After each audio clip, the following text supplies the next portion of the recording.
The bulls come roaring back and take out a couple of key levels along the way. Now we have to entertain the possibility that the bottom is in. This is Invest with Jacob.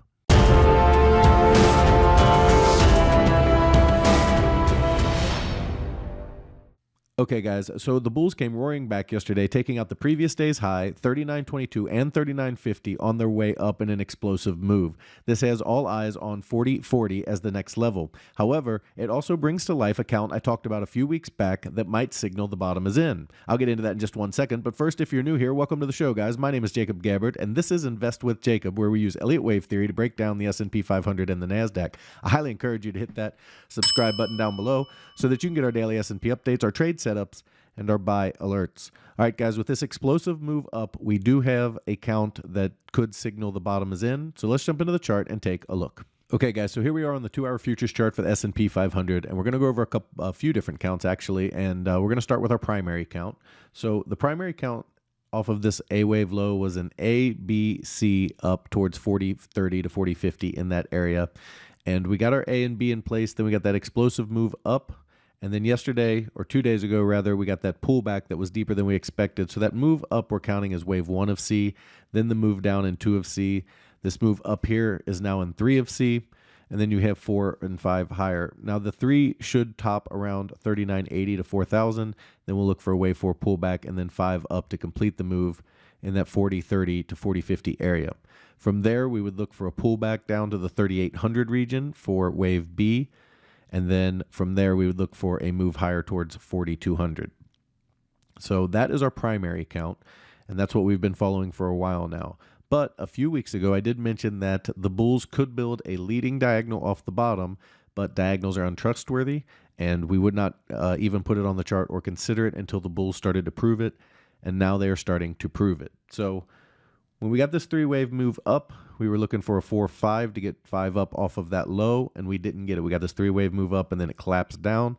And at this point, I said if the bulls want to take this higher, they're going to have to do it in a diagonal form, and now they might be trying to pull that off. Our primary is still this ABC. However, okay, if this is a diagonal, remember they're all 3-wave structures, so you'd have your ABC up for 1, your ABC down for 2, and now your ABC up for 3. And that's going to look very similar, okay, to our C wave up. So it should hit about the same area, that 40.30 to 40.50 area. It could climb as high as this 41.02, this 1,236, but you would expect this wave 3 to top out in that area as well. The difference will be on the pullback. If they pull back and they can hold wave 4 support, and that's going to depend on where this top's at, but right now it's estimated around 39.50 or so, maybe a little lower, just depends on how high this top goes over here. If they get up to here and pull back, okay, and they can hold and then come back and take out this high, then it looks an awful lot like we have a leading diagonal off of the low that could signify that this bottom right here is the bottom that we're going to have for a little while. Now, if that happens, remember diagonals, when that happens, you get a sharp sell-off. So we would look for the 4,200 region to have a sharp sell-off back to the origination point of the diagonal. So we'd have a pretty deep wave 2 and then look for wave 3 from there. But first things first, one step at a time, guys. We need to get up to this 40.40 level, whether it's in C or 3, and then we'll look for the pullback from there. Okay, for the bears, their count is going to be, we had a wave 4 over here where this A wave is, and we were tracking a possible 1-2 to the downside. Their count's going to be that this is a little bit higher of a wave 4. Okay, even up to the 40.50 level, that would still apply. It would be a wave 4, and then we would look for a pullback that can't hold this B wave support and breaks through. And if it can't hold the support for the B wave, okay, at that point and breaks through, then it would look like we were starting a wave 5 down, okay, toward that 3,300 region. So those are the 3 counts we're looking at on the S&P. First is our ABC up towards that 40.40 region, 40.30 to 40.50.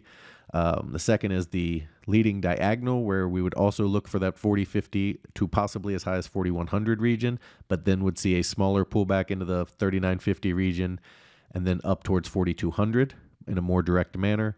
And then finally, if this is going to be a wave 4 for the bears, okay, then you would look for wave 5 down to break this B wave support level and then break this low eventually after that. All right, over on the NASDAQ. Okay, we have very similar setups over here. We took the triangle off because it invalidated on this move up.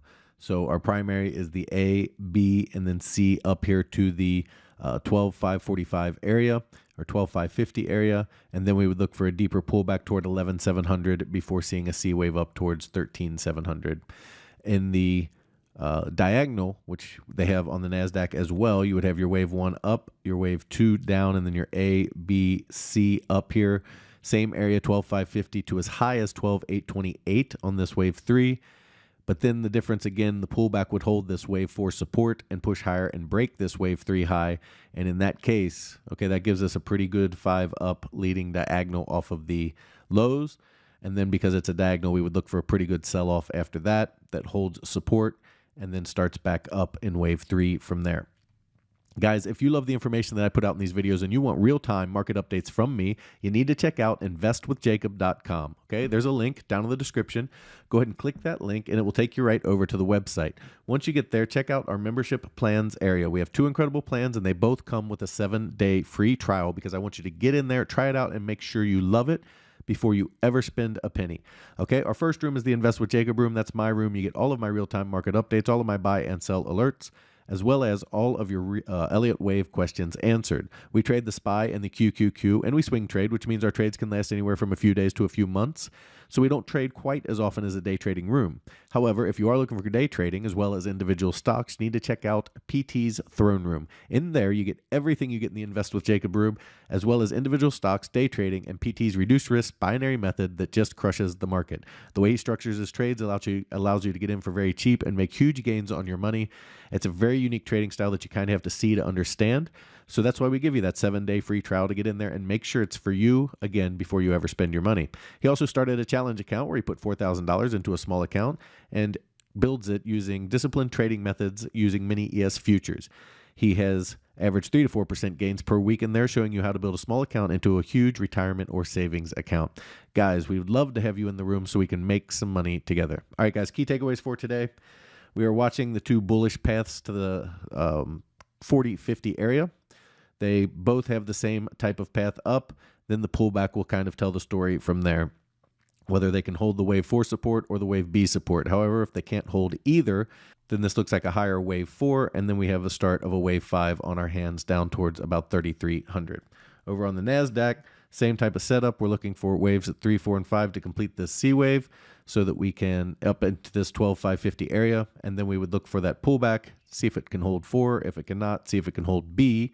If it cannot, then we would be looking at that 10,600 to 10,500 area. All right, guys, that is the market update for today. I will talk to you tomorrow.